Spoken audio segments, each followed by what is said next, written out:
Hi guys, this is Sai Kumar Kurtivada. In this video, we will see the logical navigation. What is meant by logical navigation? Actually speaking, we can navigate from one page to another page by using anchor tag or link tag, whatever provided by Next.js. In that way, we can navigate. At some situations, we may need to navigate a particular user based on the logics. That means for example, a user has been registered and then after successful registration, he has to directly navigate to the login page. So this could be one of the business use case. So such type of things can be handled by logical navigation. And to achieve that logical navigation, we can use next slash navigation library, which helps us to navigate from one place to another place by passing some set of parameters to the methods whatever provided by Next.js. Let me quickly jump into Visual Studio Code. So now what I want to do is I want to navigate a user from one place to another place. So what I will do, I don't have a very big logic in the registration, but I want to create an interaction or an event handler. For that sake, what I can do is I'll just create a button, and for this button I'll use something called as register and navigate. So this is something like we are using a sibling element, so we have to wrap them into one single parent element. I can use a div or a fragment which is provided by React and save this. Till now this is a server component. In my previous video I have already explained you how the button interaction will happen and what are the problems which we face whenever we are using an button interactions.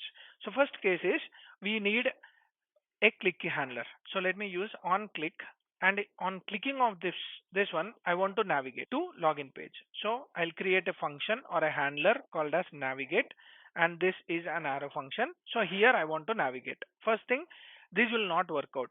Why? Because we are using a on click handler. So for now let me remove this or comment this and save this. Now it is working fine, and you can see the app crashed. This is the previous one. Let me refresh this. Now you got the register component. So when you are using a handler, then it will give an error, and because of that error it is going into error.js.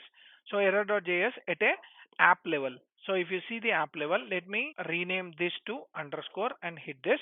So what it is showing? It is showing that whenever we are using some event handlers, it should not be a server component, it should be a client component. This is one problem with this button. So let me comment this and save this. Now you are able to see the register component. What I'll do is, for navigation purpose, we will use something called as useRouter.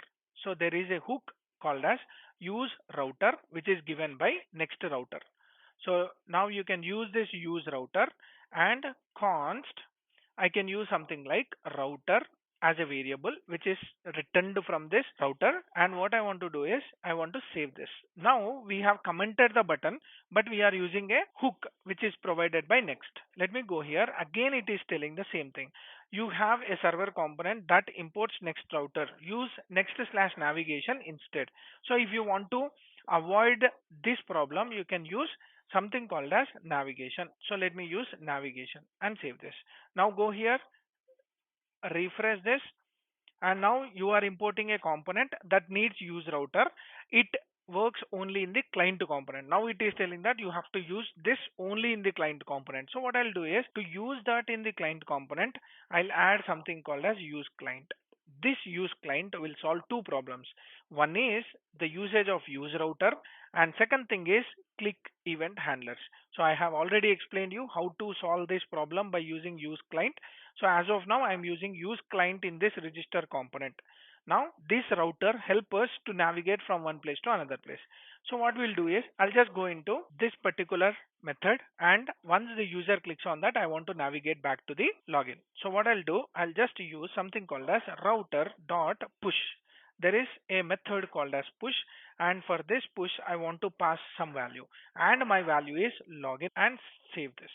Now go here, and once the user clicks on this, he navigates to the login component. This is absolutely fine. Once I click back, it is coming to register. Once I click back, it is going to login. So let me stay in the register. Now what I want to do is, not only this push helps us to add one more stack into our navigation. So now what I'll do is, instead of using router.push, I'll use something called as router.back and save this. Now go here. You don't have anything over here. Now let me click on this. the back option automatically moved you to login. That means what is your previous URL, that URL will be used whenever you use router.back. And let me use something called as router.forward. You can use all the methods whatever the routing is providing, that is like forward, backward. This is not only provided by Next.js, it is also provided by JavaScript. So on top of JavaScript they have used this forward, backward, and we are using from this particular hook. Let me go back and just click on back, and then we got a dashboard. Let me go into register and hit register and navigate. But if you want to click this register and navigate, there is no forward option. If you click this, it will not go anywhere. Why? Because we don't have a forward option. So whenever you have a forward option, it will go to the forward or the previous one. Let me go back, go back, and let me go somewhere to the register. So we don't have a register over here. Register, and register, whenever we are trying to reload, it is coming here with this disabled value. When you have this, that means if you already have some forward stuff, for example dashboard has some forward stuff, so whenever you click on this, it will go to the register. In the same way, if register is having any of the forward route, then it will be going to the forward route. So that is how you can use this forward. So like that, you can use push, you can use forward, you can use backward, all this stuff. And if you want to clear off all the routes in the stack, then you can use something called as replace of slash login. So what it does is it will completely replaces and it will start from fresh. For example, if you see, it has already a back button, and when I click on register, it cleared off all my stacks, and it is nothing but your previous route has been removed.